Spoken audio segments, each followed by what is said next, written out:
البلاغ المبين. Assalamualaikum warahmatullahi wabarakatuh. So ngayon, alhamdulillah, kasama naman po natin si Brother Ibrahim. So ngayon, Brother Ibrahim, salam ka muna. Assalamualaikum warahmatullahi wabarakatuh, mga minamahal kong kapatid at mga taga-subaybay sa aming video na ina-upload ng aming ustad. Kaya't meron kaming mga konting mensahe o mga katanungan na sasagutin sa mga oras na ito. Masya Allah, Masya Allah.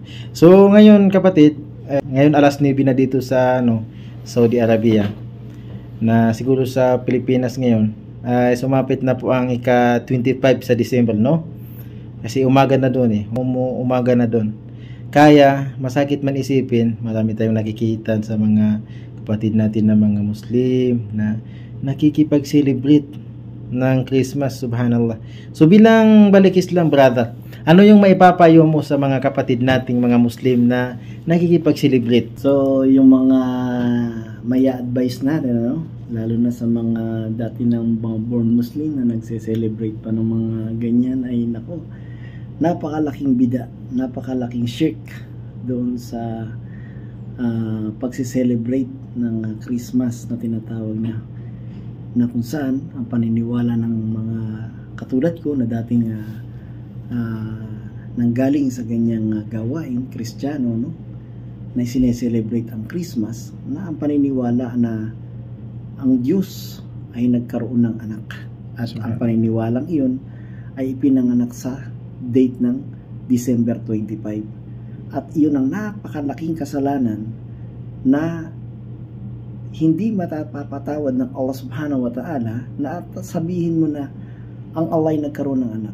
Kaya nga't sinabi nga sa isang sura, sabi, Kul huwa Allahu ahad, Allahu samad, lam yalid walam yulad, walam yakul lahu kufuwan ahad. Ang Allah ay hindi nagkaanak at hindi pinanganak. Siya yung nag-iisa. So yun ang naging paniwala ng aking pananampalataya sa ngayon, na dati ay Kristiyano, tinanggap ang pananampalatayang Islam sapagkat iyon pala ang tunay na paniniwala. Kaya may kasabihan niya na kapag nalaman mo ang katotohanan mismo ang magpapalaya sa iyo sa kinalalagyan mo. Alhamdulillah, ginabayan tayo ni Allah subhanahu wa ta'ala na matanggap ang pananampalatayang Islam. Ano pat ito ay patuloy ko na inaaral hanggang sa ayan nga, nakilala ko si Ustad Silmi, si Abu Farid. Siya yung aking guide sa mga iba pang mga bagay na hindi natin napag-aaralan, sapagkat kailangan talaga mag-aral, lalo na higit sa mga balik Islam. Doon sa mga kapatid nating Muslim na nagse-celebrate pa ng ganyan, ako, walyadu billah, sana'y wag naman po, sana'y iwaksi ninyo.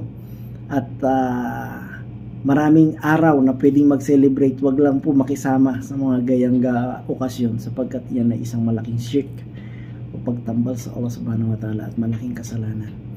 Naway patuloy ang pag-aaral para nang sa ganun ay lalong lumalim ang kaalaman at malaman na ito talaga ay hindi pinapahintulot sa mga kamusliman o sa katuruan ng Islam na mag-celebrate sa mga ganitong okasyon. Kaya't sana ay magbigay ito ng kapupulutang aral at sundin at mag-aral hanggang sa tunay na lumalim pa yung kaalaman mula sa kaalaman sa Islam. Inshallah, tayo ay gabayan ni Allah subhanahu wa ta'ala sa mga oras na ito, at sa mga makakapakinig pa ng mga video na pinopost namin. Sana ito ay maging kumbinsi sa inyong sarili na mag-aral sa katuruan ng Islam, sapagkat ito ang daan patungo sa pagiging may gulang sa pananampalatayang Islam. Assalamualaikum warahmatullahi wabarakatuh. Masya Allah, Masya Allah, jazakallah khair. Assalamualaikum warahmatullahi wabarakatuh.